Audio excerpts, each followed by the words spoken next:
Every one of you younger than 71. I'm old enough to be your father. So I'm going to talk to you plainly, particularly the younger ones among us. You must deal with pride. We must humble ourselves. We must humble ourselves. We admit that you, younger generations,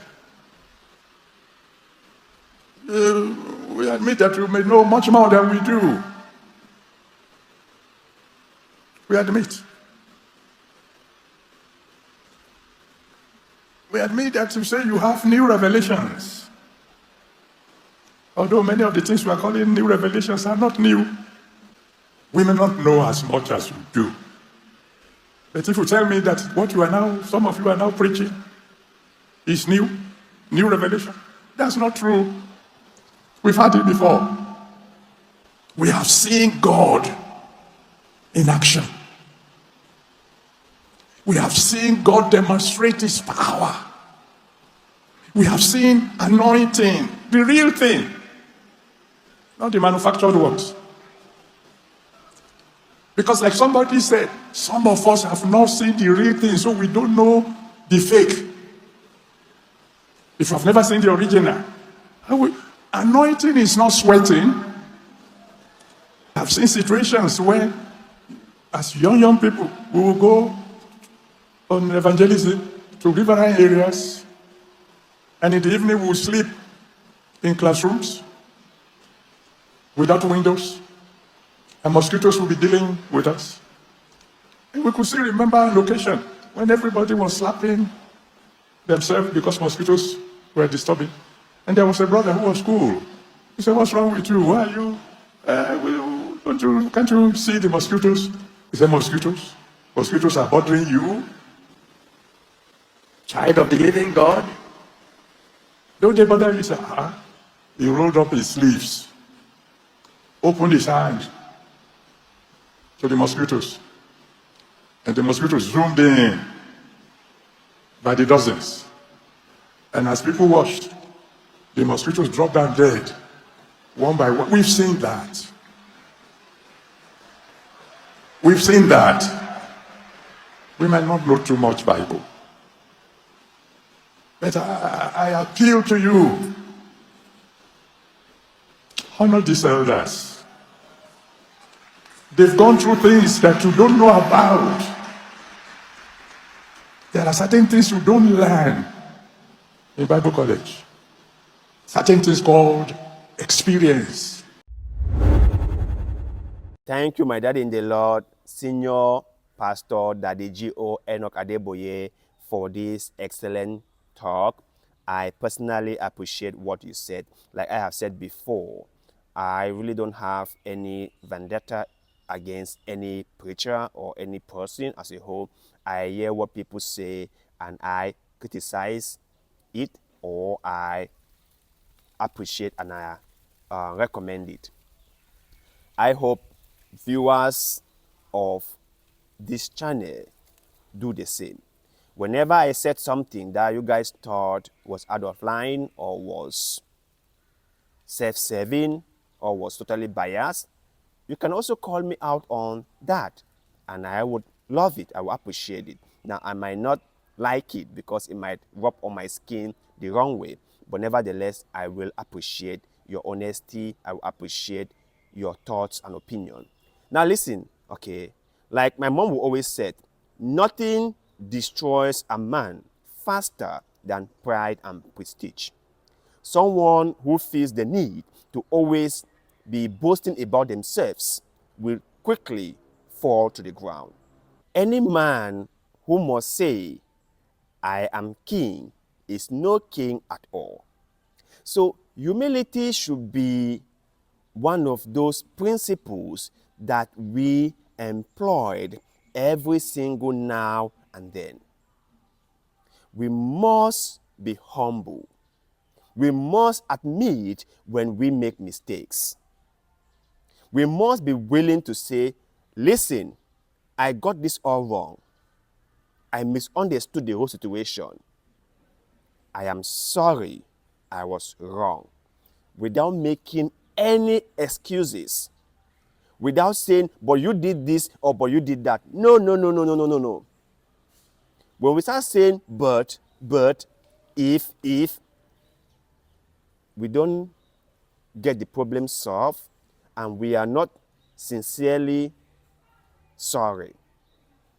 If you are apologizing, do it in a humane way and move on.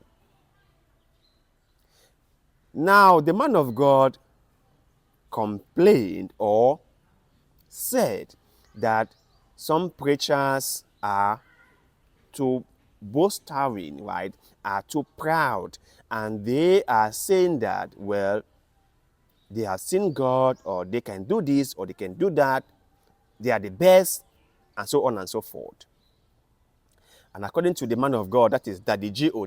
Enoch Adeboye, that is too much, That is too much. Like, nothing is new, right? We've seen this again and again and again and again, right?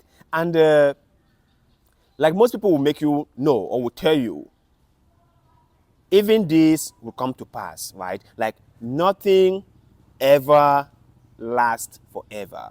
Everything is just for a period of time, and then something new comes along and take over, and then everyone just move along, right?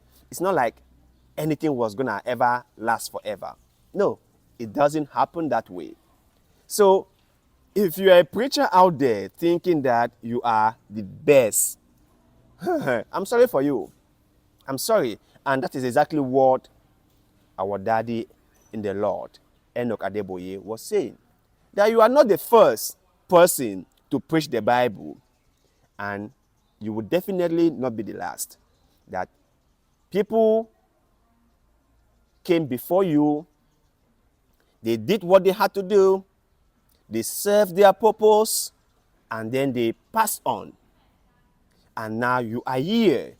You will serve your purpose, and then you will pass on. And then next people will come after you, and they will serve their purpose, and they will pass on. And the cycle will just keep on turning and turning and turning. You are not the first, and you will definitely not be the last. So get that very, very clear. You should be very clear about that. Do what you have to do. Fine. If you have any particular thing that you want to do, do it. If you think that what you are doing serve a larger purpose, by all means, do it. Go ahead and do it. But remember, even this too will come to pass. Even this too come to pass. And that is why I have always had a problem when I see some preachers trying to be the best, or trying to become the best, or trying to do things that just totally blows my mind. And I'm like, what is the point, right? For example, the whole thing of massive buildings, the whole thing of these mega churches, the whole thing of filling up studios or stadiums for crusade and boasting about it. The whole crowd pulling of a thing. And you hear preachers saying that I fill up a football field, I did this, I have the biggest church in town, I am the most popular preacher in town, and everyone knows me, and everyone likes me. And I'm like, calm down, bro, calm down. All this self-glorification doesn't make you any better, okay? On the fact that many people might know you, or the fact that many people might follow you, or the fact that many people might somehow misguidedly believe in you, doesn't mean that you are the best, or doesn't mean that what you're doing is the best, or doesn't even mean that you even know what you're doing. So let's just calm down, Let's just calm down. Let all of us just calm down. I will end this video by saying the most important thing that we could do within our lifespan is to have a positive impact on the lives of other people. The best we could do so far is to make sure that the people around us live a fairly good life. You can impact their life by providing jobs for them. You can impact their lives by educating them. You can impact their life by telling them things that puts them one step ahead. You can do all this.